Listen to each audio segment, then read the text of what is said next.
तो जदि पूर्व आप श्रम कार्ड पर आवेदन बा अप्लाई करते आउ से श्रम कार्डटी आपंकर हजि जाइए आपंकर पाखरे ना ताले केमिति आपण माने घरे बसी आपंकर मोबाइल फोन द्वारा से श्रम कार्डटी को डाउनलोड करेंगे संपूर्ण प्रोसेस स्टेप बाय स्टेप चलतु देखा ये वीडियो माध्यम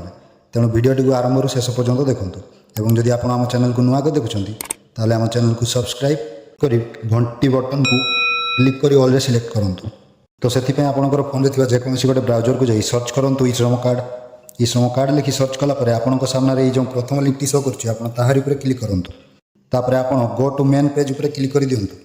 देन आप आसीजे ishram.gov.in ऑफिशियल वेबसाइट को यही वेबसाइट लिंक आम डिस्क्रिप्शन बॉक्स अच्छी आप डायरेक्ट ये वेबसाइट को आसीपर तो यू आसला ये आपने तौक आसतु तो जदि आप पूर्व श्रम कार्ड पर आवेदन करना आपको प्रथम आवेदन करने पड़ो से आपड़ रेजिस्टर ऑन श्रम कार्ड उपर क्लिक कर आधार नंबर दे ओटीपी जरिया रेजिस्ट्रेशन करेंगे ना सीएससी सेंटर को विजिट कर आवेदन करेंगे आउ जदि आप आवेदन कर सारी आपणकर श्रम कार्ड को डाउनलोड करने चाहते तारी तले देखूँ जो दि जाइए ऑलरेडी रेजिस्टर्ड लॉगिन तो आप लॉगिन ऑप्शन उपर क्लिक करूँ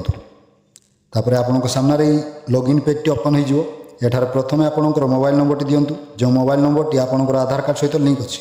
से मोबाइल नंबर टी आपदेदेवे मोबाइल नंबर टी दे सारापर एठार कैप्चर कोड टी शो करुँचा आप टाइप कर दिंतु तो जदि कैप्चर कोड टी आप बुझीपारना आप रिलोड उपर क्लिक कर आउ गोटे कैप्चर कोड मगै पारे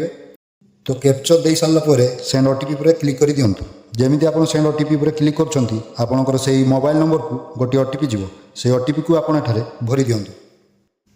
ओटीपी दे सारापर आप सिंपली सबमिट पर क्लिक करूँ तापर स्टेप आपको एठारे आधार नंबर देवाई पड़ो आपंकर जो 12 डिजिट आधार नंबर रही है आप दे दिंतु तो आधार कार्ड को देखिए आप आधार कार्ड नंबर टी ठीक ठीक दे सारापर एठार आप फिंगरप्रिंट द्वारा वेरीफाई करने चाहते कि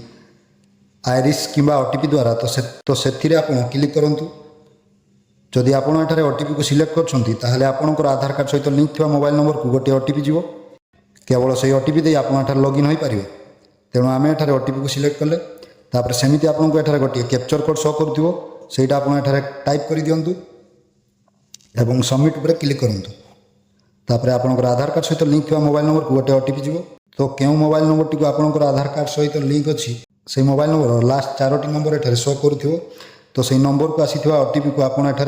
प्लीज एंटर ओटीपी जगह दे दिंतु ओटीपी दे सारापर आप सिंपली वैलिडेट उपर क्लिक करूँ जमी आप वैलिडेट उपर क्लिक कर लॉगिन हो एठार जदि आपंकर ई-केवाईसी टी अपडेट करना अपडेट ई-केवाईसी इनफॉरमेशन उपर क्लिक कर आपंकर ई-केवाईसी टी अपडेट करेंगे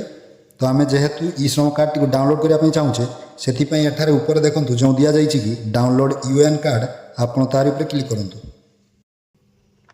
तापर जमीती कि आपने देखापी पाथे एठार तले आपको श्रम कार्ड फ्रंट और बैक पेज टी शो करुच्ची जदि आप श्रम कार्ड टी डाउनलोड करने चाहते ये ऊपर देखूँ जो दि जाइए डाउनलोड यूएन कार्ड आप क्लिक करूँ तापर आपंकर से श्रम कार्ड टी पीडीएफ फॉर्मेट एठार डाउनलोड हो